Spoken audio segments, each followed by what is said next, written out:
여러분 안녕하십니까? 뉴스데스크 원주입니다. 원주의 디지털 헬스케어 특화 AI 인재 양성 인프라가 구축됩니다. 앞으로 5년 동안 350억 원이 투입될 예정인데 장비 구입과 운영 등에 쓸 예산이 확보되면서 엔비디아 교육센터도 함께 탄력을 받을 것으로 기대됩니다. 윤하은 기자가 취재했습니다.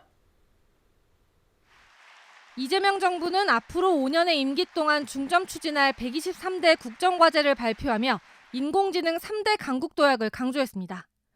대통령실의 AI 미래기획수석을 처음 선임했고 최근 단행한 조직 개편에서도 과학기술 부총리 부활, AI 전략위원회 설립 등 AI 성패에 국가의 명운이 달려있다는 의지가 그대로 담겼습니다.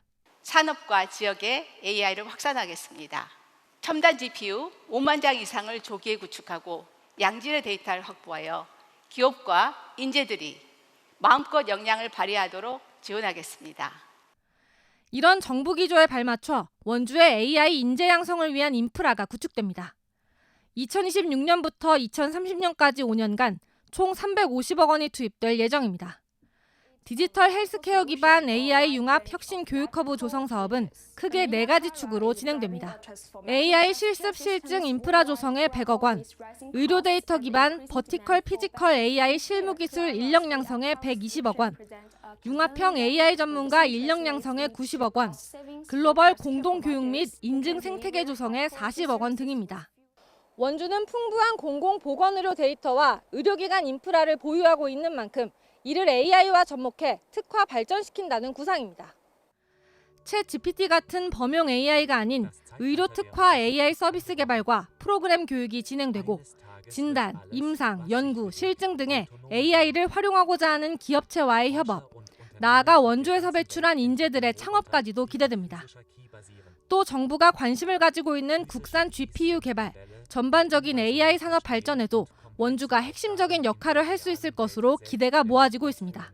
원주가 AI를 통한 첨단 그런 글로벌 산업으로서 도약할 수 있는 계기가 되지 않았을까 생각하고요. 엔비디아라든가 인텔 또 그런 그 글로벌 기업과의 또 협업도 할 수 있는 기회가 생겼다고 생각합니다.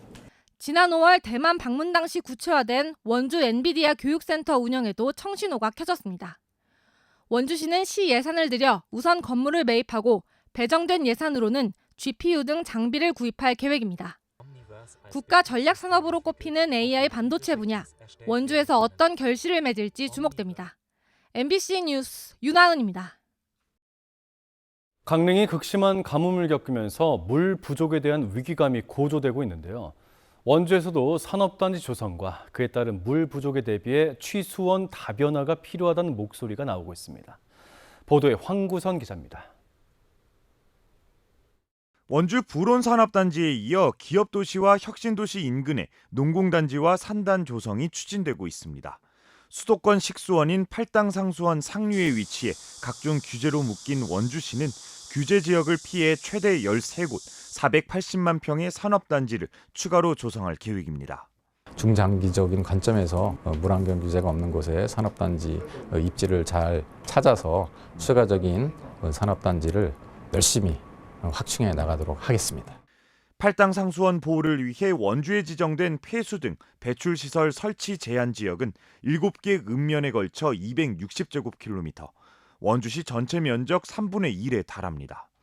여기에 자체 상수원인 장양리 취수장 보호를 위해 추가로 48제곱킬로미터가 개발 제한 구역으로 묶여 있습니다. 상수원 보호 제한을 받는 면적은 원주가 횡성보다 더 많다 보니 횡성의 요구와 상관없이 원주에서도 상수원 해제를 포함한 취수원 다변화 전략이 논의되고 있습니다. 소양강댐이나 충주댐 물을 원주로 끌어와 식수를 확보하는 방안을 검토하는 원주시 의회는 수천억이 드는 배관 설치비는 환경부 국가수도 기본계획에 반영되면 국비 지원이 가능한 걸로 보고 있습니다. 실례로 충북 진천과 음성 등 5개 시군에 활용되는 충주댐 광역 상수도 설치비 4천억 원이 국비로 투입되기도 했다는 겁니다. 횡성댐을 운영하는 수자원공사 측도 횡성댐과 소양강댐 등을 활용한 물 공급 대안을 환경부에 건의하겠다는 입장입니다. 소양댐 또는 충주댐에서 물을 가져올 수 있는 그 취수원 다변화 관련된 일을 하고 있습니다. 올해 말에 그리고 내년 초에 그 국가수도기본계획이 반영될 예정인데요.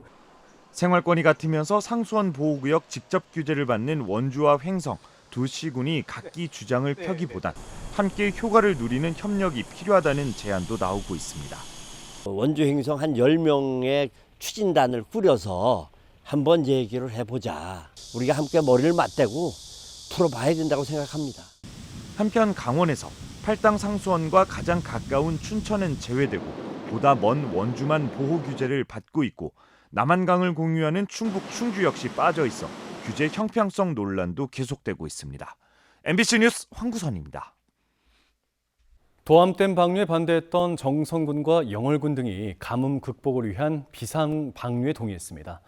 강릉시는 수질 안전성을 전제로 시민과 전문가들의 의견을 수렴해 최종적으로 결정하겠다는 입장입니다. 박은지 기자가 보도합니다. 강릉의 가뭄 재난 사태가 선포되고 열흘, 500대가 넘는 육해공 장비와 소방차, 급수차가 오봉저수지와 홍제정수장으로 쉴 새 없이 물을 쏟아붓고 있습니다.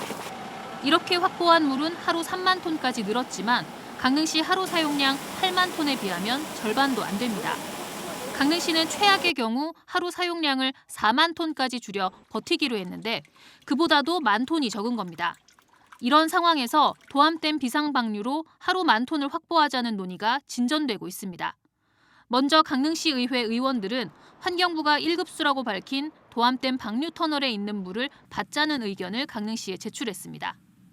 이 도암댐 방류 문제는 강릉 시민들과의 합의가 필요한 사안이라는 것을 저희가 인지하고 있습니다. 하지만 현재로서는 선택할 수 있는 대안이 많지 않습니다. 도암댐 방류를 반대했던 정선군과 영월군도 강원도의 긴급대책회의에서 비상방류에 동의했습니다. 발전 방류 재개 논의와 별개로 인도적인 물 공급에 동의한다는 겁니다. 한시적으로 일부 방류를 해서 좀 해소가 됐으면 하는 그런 부분에 대해서는 정선군이 충분히 동의를 하고요. 환경부가 이걸 이제 같이 연계를 해서 발전 방류 얘기가 지금 나오고 있는데 그 부분에 대해서는 좀 다른 사안의 문제이기 때문에 도암댐 물 공급의 유보적 입장이었던 강릉시도 입장을 선회하는 모습입니다. 강릉시는 현재 도암댐 도수관로 수질이 상수원으로 적합한지 환경부의 8개 검사 항목보다 더 많은 38가지 검사를 실시해 분석 중입니다.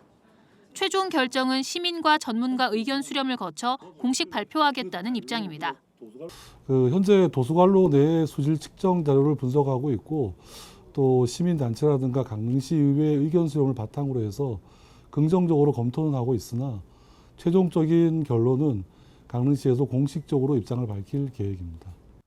한편 한수원은 공급 결정에 대비해 설비를 보완하고 있고 강릉시가 오봉댐보다 낮은 지대에 있는 도암댐 방류구에 물을 퍼올릴 펌프 등을 준비하고 있습니다. 빠르면 이달 말쯤 공급을 위한 설비 구축은 완료될 것으로 예상됩니다. 강릉시의 결정만 남은 가운데 8일 기준 오봉댐 저수율은 12.4%, 야간 제한급수가 시작되는 10%까지 2.4%포인트만 남겨두고 있습니다. MBC 뉴스 박은지입니다. 이번 주 임기를 마치는 현 강원연구원장의 인사 불공정 논란이 불거진 가운데 신임 원장 후보자 인사청문회가 열렸습니다. 강원 정책 연구를 위해 혈세로 운영되는 연구원의 수장인데 그동안 정치적인 편향성 논란이 있었던 만큼 관련된 질의가 집중됐습니다. 김세정 기자입니다. 한국경제인연합회 전무를 역임한 배상근 강원연구원장 후보자 인사청문회. 지역 이해도 부족과 정치 편향 우려 등이 도마에 올랐습니다. 위원들은 후보자의 경제 분야 전문성을 인정한다면서도 강원 지역에 대한 이해 부족을 한 목소리로 우려했습니다. 미래에서 글로벌 도시 계획을 세우게 돼 있습니다. 혹시 읽어보셨나요? 제가 못 봤습니다. 이걸 안 보시고 후보자님이 지금 참석했다는 게. 배 후보자는 강원도 연고가 없는 서울 출신입니다. 대기업과 수도권과는 상황이 틀립니다. 즉 실무형 학자의 순수함이나 그동안의 경력과 사고로는 해결할 수 없는 난제들이 많이 쌓여있다는 것입니다. 강원도를 잘 모르고 부족한 점이 있지만 연구원 쪽은 잘 알고 있기 때문에 의원님들도 자주 찾아뵙고 18개 시군을 찾아가면서 현장의 목소리를 듣고 강원연구원이 내부 인사 불공정 논란 등에 휘말려 강원도 특정감사를 받고 있는 만큼 신뢰 회복 방안에 대한 질의도 이어졌습니다.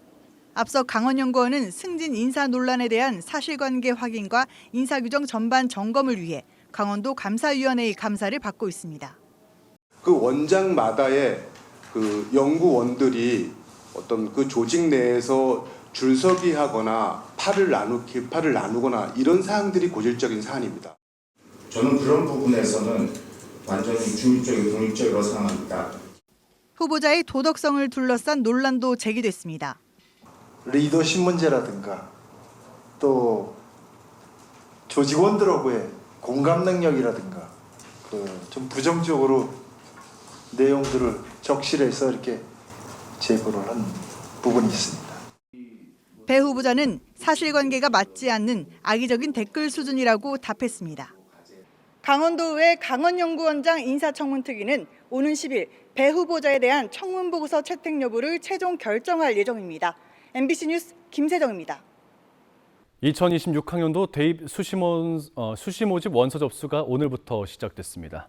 강릉 원주대와 강원대가 합쳐진 통합강원대는 전국 국공립대 최대 규모인 5,600여 명, 상시대 1,500여 명, 연세대 미래캠퍼스 1,100여 명, 한라대 867명 등을 모집합니다.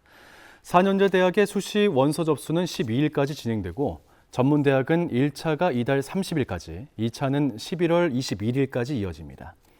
한편 오는 11월 13일에 실시되는 대학 수학능력시험의 도내 응시자는 지난해보다 1,106명이 증가한 13,080명으로 집계됐습니다. 국토교통부가 선정한 올해 상반기 도시재생 혁신지구 공모사업에 횡성군이 제외됐습니다.